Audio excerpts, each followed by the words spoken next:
Huwag mong pagtakpan ang isang kasinungalingan gamit pa ang isang kasinungalingan dahil hindi mo magugustuhan ang kalalabasan. Ako po ang inyong lingkod, Tagapanood TV.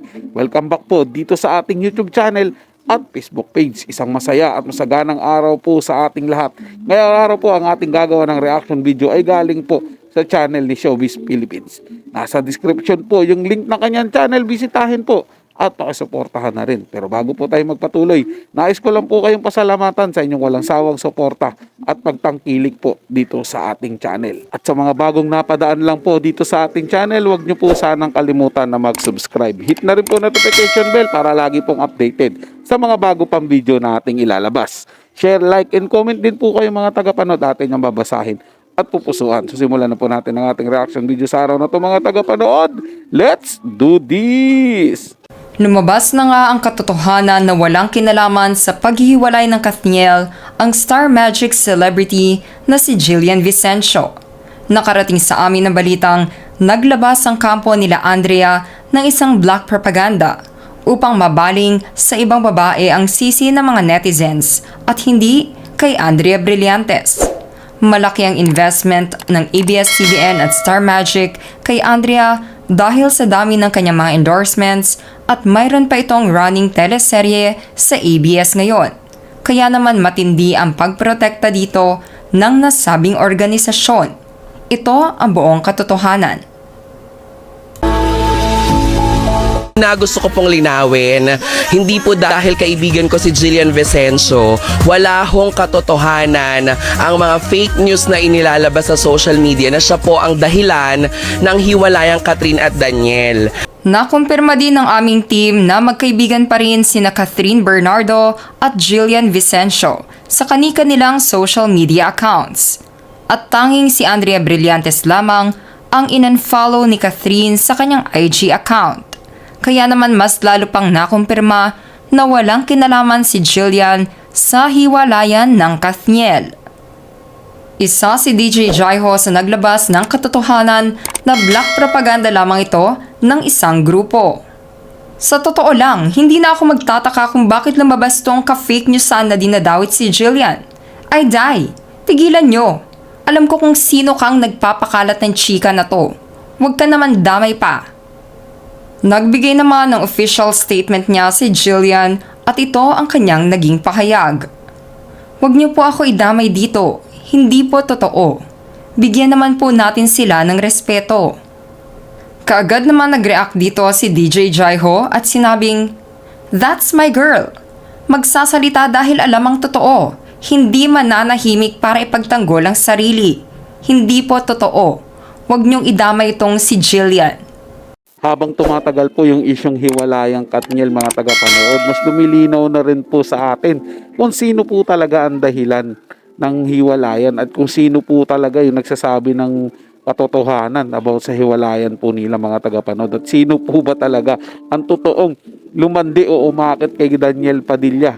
Kaya po nagkaroon ng silusan, kaya po nagkaroon ng tampuhan ng dalawa, kaya po nasabing nag-cheat si Daniel Padilla at humanap ng iba. Kaya rin po sinabi na nagkaroon ng hiwalayan. Sino po ba talaga? Base po dito sa balitang ito mga tagapanood, pinabulaanan po ng kaibigan ni Jillian Vicencio ang pagkakaroon niya ng kinalaman o ugnayan sa hiwalayang Daniel Padilla at Catherine Bernardo. Ang dami pong nagpatotoo mga tagapanood. Hindi po katulad ni Andrea Brillantes po mga tagapanood na halos lahat po ng ebidensya ay meron pong inilalabas sila. Katulad na lang po nung sinasabing nagpunta ng Spain si Andrea Brillantes, which is nandoon po si Daniel Padilla. Tumutugma po mga tagapanood Hindi po ba? At siya lang po yung bukod tangi na talagang kunwari tahimik lang, ibang tao yung nagtatanggol sa kanya. Siyempre dahil nga po sinabi sa balitang ito na malaki ang asset niya dahil marami siyang endorsement at may current teleserye pa siya, kaya po pinoprotektahan siya ng ABS-CBN. Samantalang ito naman po si Jillian Vicencio, hindi naman po siya ganun ka asset ng ABS-CBN po ba? Kaya yun ang parang scapegoat po ata nila, kaya lang po umalma tong taon to. Dahil wala nga naman po siyang kinalaman. Dagdag pa po yung sinasabi na hindi naman po inantalo ni Catherine Bernardo sa kanyang social media itong si Jillian Vicencio, kundi si ano lang po, si Andrea Brillantes. Grabe po si Andrea Brillantes, mga tagapanood. Kung totoo man po ito na siya yung dahilan, parang ayaw niya pong lumigaya si Catherine. Gusto niya mapareha sa kanya na hiniwalayan din. Ayon pa sa kumpirmasyong kumakalat sa social media, galing mismo kay Sofia Andres na kababata at malapit na kaibigan ni Catherine.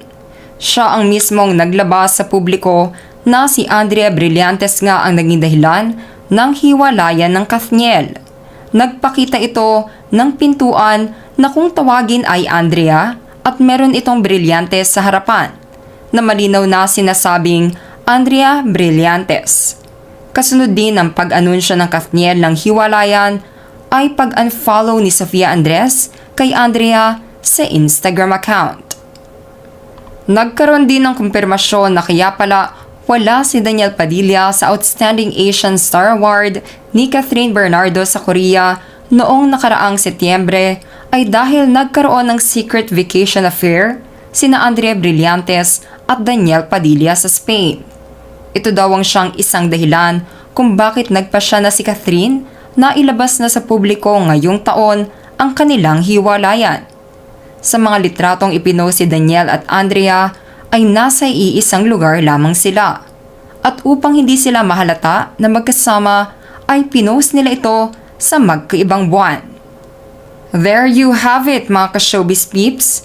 Anong masasabi nyo sa bagong revelasyon ng paggamit kay Jillian Vicencio upang pagtakpan si Andrea Brillantes? Just comment below.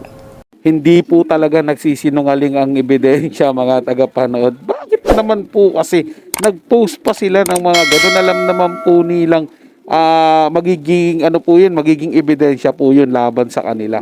Tapos ang tinuturo po nila yung nananahimik. Porket ba nananahimik yung tao?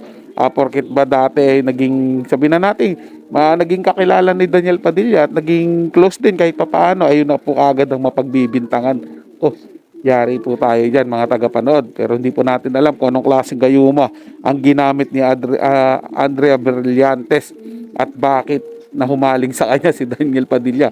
Kung totoo man po, mga tagapanood, na sila po dalawa ang magkarelasyon ngayon at sila po dalawa ang dahilan ng hiwalayan ng Kathniel. Ako, masalimuot po yung mga tagapanood. Abangan po natin ang susunod na mangyayari. So yun lang po, mga tagapanood, na may nagustuhan nyo po yung paksang ating tinalakay sa araw na to. At kung kayo bago lang po na napadaan dito sa ating channel, huwag nyo po sanang kalimutan na mag-subscribe.